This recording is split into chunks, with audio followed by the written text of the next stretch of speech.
So the Massachusetts Special Commission on Combating Antisemitism produced a statewide roadmap for helping colleges and universities recognize, prevent, and respond to antisemitism. In this video, we will focus on several of the Commission's clearest recommendations for higher education. Campus leaders will be able to assess what their institution already has in place and identify a manageable next step. Students, faculty, staff, trustees, alumni, Hillels, and Jewish campus organizations will learn what the report gives them the basis to ask for and what a college or university is ultimately responsible for implementing. No institution is expected to address every recommendation at once or do this work alone. We can help campuses identify priorities, strengthen existing systems, and begin implementation. So if you don't know where to begin, please reach out to us at JCRC, at CJP, and our partners. So Samantha, what does the Commission's final report say a prepared college or university should have in place? And how can a campus realistically get started? I think a great place to start for this, Melissa, is with reporting and accountability, because the report says a lot about what should happen when either a student, faculty member, or employee experiences anti-Semitism or another form of bias. So first and foremost, colleges and universities, as articulated in the report, there should be a clear, transparent, and publicly available reporting process, whether that be online, whether that be in a handbook. People who face an incident should know first and foremost where they can find information to report something if it happens to them. People should be able to find it easily, and also, I think, understand a few key things. What can be reported? Let's say someone was a victim of an assault or there was a vandalism. Is that something that can be reported to the university? Who receives a report? So who actually, once the report is being submitted, is seeing it? Who has the information? I think that's a really important one too, because a lot of people get worried. Let's say, is this going to be publicly available? Who is this shared with? Just to ensure they fully understand who is seeing it and they feel protected in knowing that. What supports are available? There are so many different supports, and I think especially for students, faculty with heightened tensions going on campus, they need to understand that not only are there supports in place to actually respond effectively, but also to respond to them as people, human beings. So let's say there are resources, mental health resources, that should be clearly and explicitly articulated in there.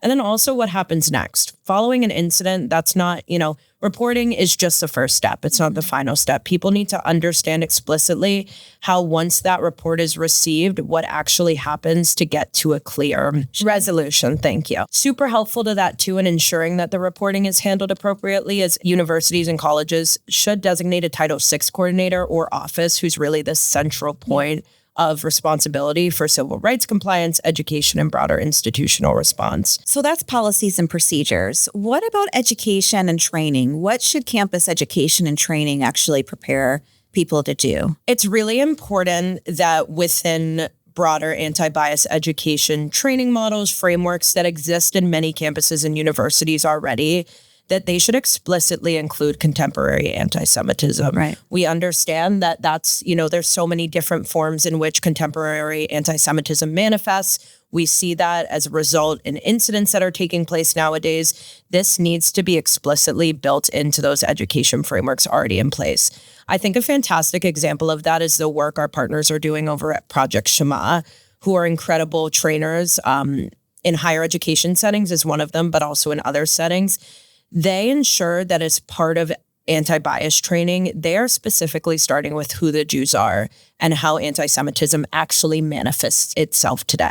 Trainings are not only something that students should be aware of, but the broader campus community should have access to these trainings, should be involved in these trainings. And that includes faculty, that includes administrators. And I feel like something folks don't always think of too is that should include trustees who are really driving decision makings at a high level on how institutions are responding, engaging with issues related to anti-Semitism. I think just 4 kind of high level points as to what training should actually help participants, these faculty, administrators, students, and trustees do is that, for one, it should help them recognize anti-Semitism in campus settings. Yeah. As referenced before, contemporary anti-Semitism manifests itself in so many different ways that people need to understand that it's not just, as simple as a swastika being drawn on a bathroom door. Political advocacy can cross into harassment, exclusion, or discrimination. Training should articulate for those participants how to respond appropriately when incidents occur. I think that's why it's so important for faculty, administrators, and trustees who, again, are oftentimes involved in incident reporting processes, often involved in policies that trickle down into how students are engaging on campus, how Jewish students are engaging on campus. They need to understand that what is the best path forward when we see these incidents on campus. And also, I think back to just support on broader mental health and well-being. Mm-hmm. Participants who are engaging in these trainings need to know what are the levels, what are the best supports, what are maybe not the best supports too, are very helpful to understand. The Commission's report also focuses a lot on fostering academic cultures of difficult dialogues and healthy debate while also ensuring safety. What is that asking institutions to do? The report specifically names that institutions should reject discriminatory academic boycotts that target people and institutions based on race, religion, ancestry, or national origin. This is something post 10/7 we have seen so much being targeted toward the Jewish people, toward Israeli people, and we understand the weight it carries as it relates to really harming just Jewish safety, feelings of inclusion on campus. So that's one thing. Secondly, colleges should create credible forums where difficult subjects, including Israel, Palestine, religious identity, and anti-Semitism can be discussed openly. This is really important because the report's not saying to get rid of any sort of discussion on these topics at all. These are still democratic, pluralistic, civic spaces where we want to encourage conversations. We want to encourage curious, difficult disagreement. Important to note, though, is that we need to ensure these spaces are safe. We need to ensure these spaces are actually productive. And then finally, Jewish students, faculty, and staff should just be part of ongoing institutional engagement around these issues. What's so important, and back to the point of the report being very inclusive of all these different pockets and populations on campus, is the fact that it reflects that there are so many different stakeholders, different people we need to consider when we think about the broader issues on campus. And Jewish students, faculty, and staff, they are on the ground. They're the ones really informing and shaping the norms of campus. And institutions can't be acting alone and saying this is what's best for them. They need to have buy-in. They need to learn from them directly. And so that's where I think also, if policies are going to be put in place, if institutions are going to make meaningful action, let's hear from the folks they affect most. You work very closely with those institutions and individuals and Jewish campus organizations. And so where do those relationships fit into this work? Yeah. What's their role in the Commission's recommendations? Yeah, I love talking about this. And I love the fact that, even before the report was finalized, we saw just how vital the voices of these organizational leaders are. We had Hillel directors, we had students, we had Chabad on campus leaders sharing their experience, that really the report was a product of their experience, their expertise. I think back to our Hillels, who have such a unique, fascinating, and important role on campus. Hillels, I think pre-10/7 had a very different role to play. They were known as the hub of creating joyful Jewish student life on campus. Post-10/7, that flipped on its head. They were the mental health experts in many ways. They were the ones that were going to the institutions and going to senior leadership and saying, this is what's going on with our students. They were the ones organizing space for Jewish faculty and staff when they felt isolated. They are really a central grounding point for Jewish life on campus.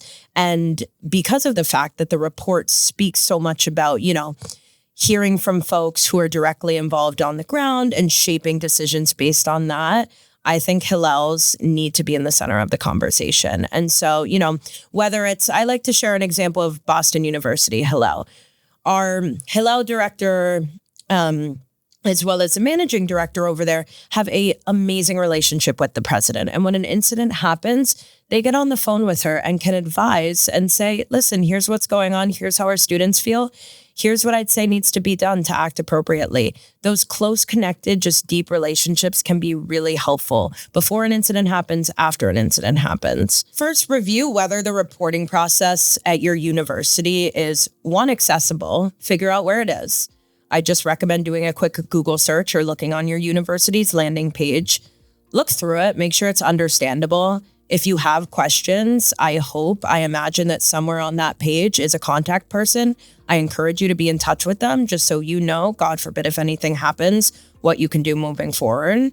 I'd also recommend identifying who owns Title VI compliance and anti-Semitism response at your university. If that doesn't feel clear from the website itself, I always say it can never hurt to reach out to a trusted faculty, admin on staff to maybe as a starting point to help you uncover who that is. And then finally, just determining whether required education explicitly includes contemporary anti-Semitism. Look up your university, look up your college, see what kind of anti-bias education or training they already have, and see what the actual framework is for that training. If it doesn't include contemporary anti-Semitism, I think there's a great opportunity to advocate for that and express why that's so important. Just a few other things I think, meeting with Jewish campus stakeholders to understand what's working and what's missing, be in touch with them. If you don't know who your Hillel is, if you don't know who, your senior rabbinical chaplain is, your Chabad partner, super easy to access. CJP's website has our Hillel organizations. You can find it through looking on your student club organizations.